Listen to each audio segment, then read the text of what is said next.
चांदनी की रूह एपिसोड 27 बीज की पहचान।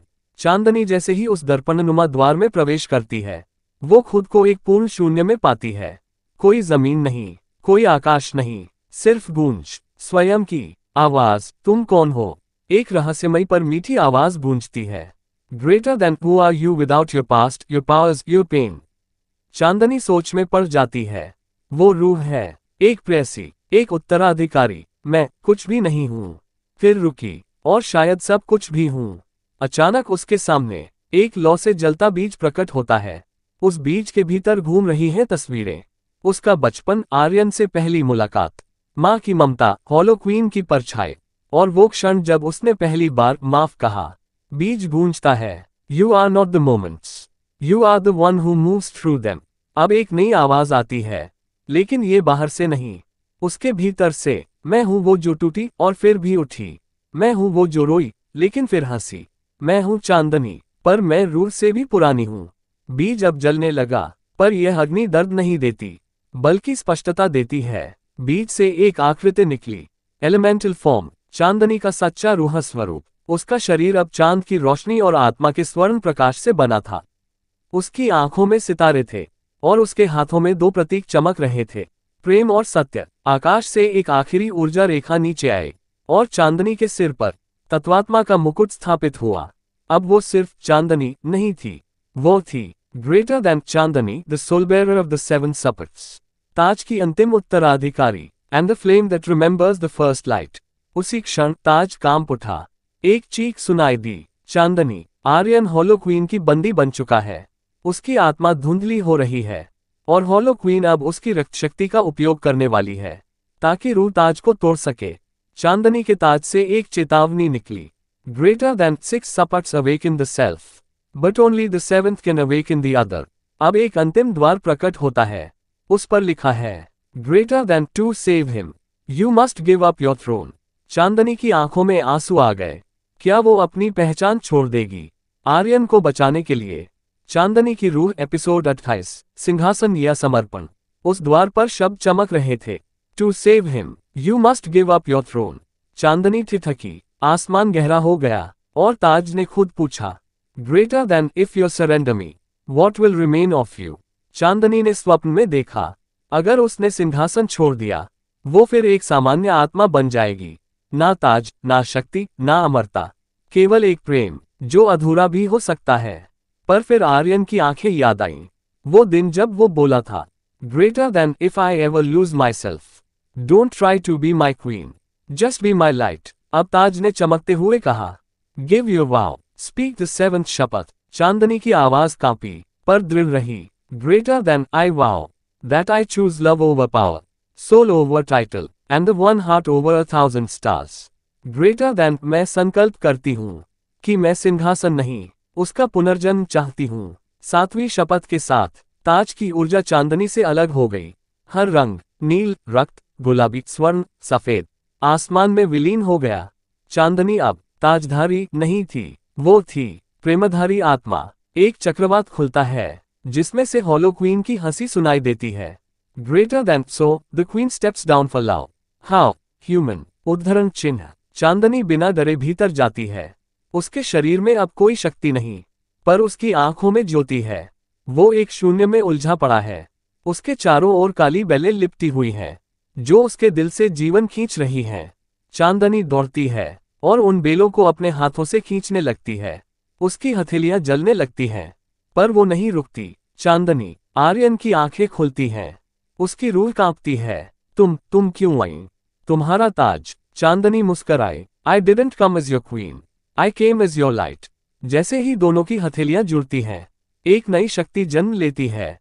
ना वो ताज की है, ना रक्त की, बल्कि प्रेम और आत्मत्याग की। रूह ताज का एक नया रूप प्रकट होता है, एक संयुक्त ताज, जिसमें दो आत्माओं की ऊर्जा समाहित है।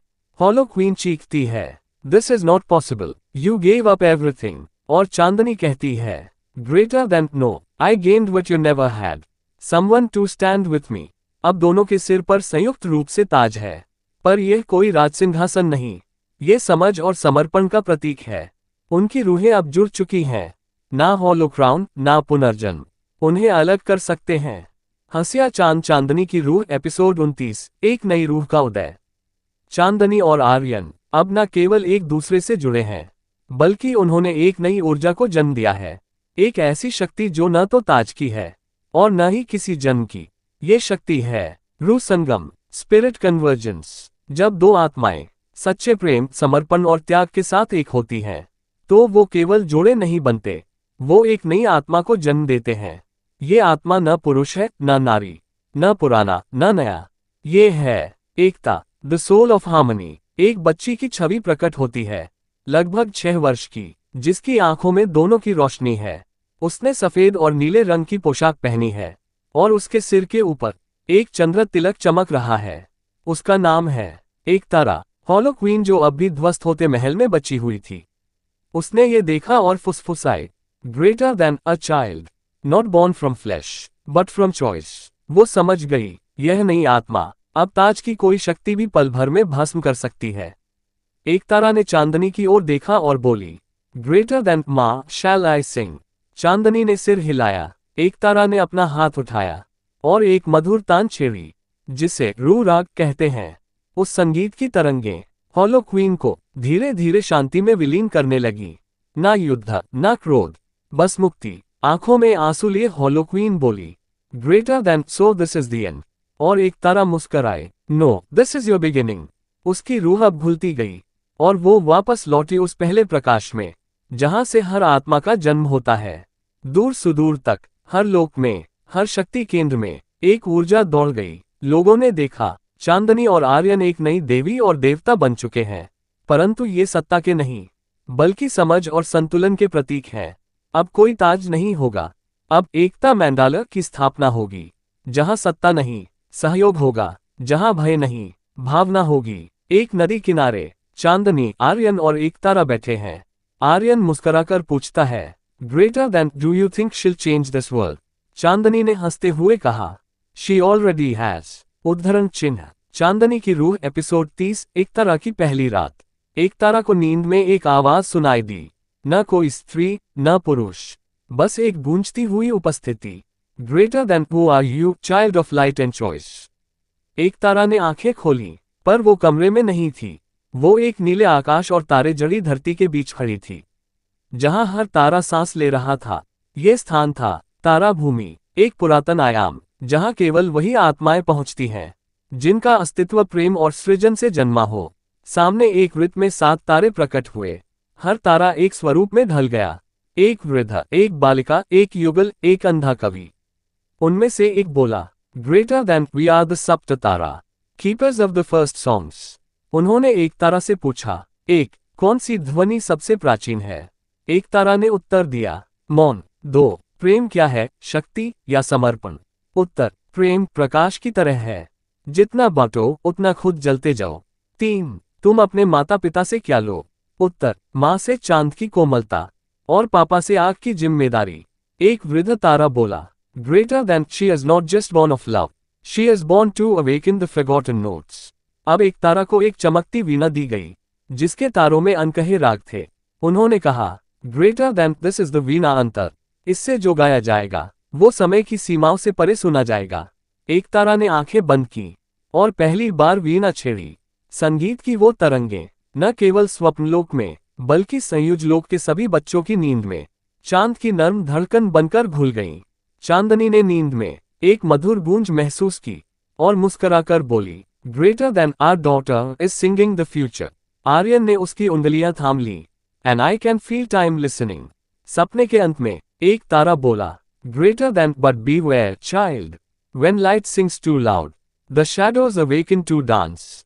और इसी के साथ एक काले धुएं की झलक दिखाई दी, जो एक तारा के संगीत से चिढ़ रहा था।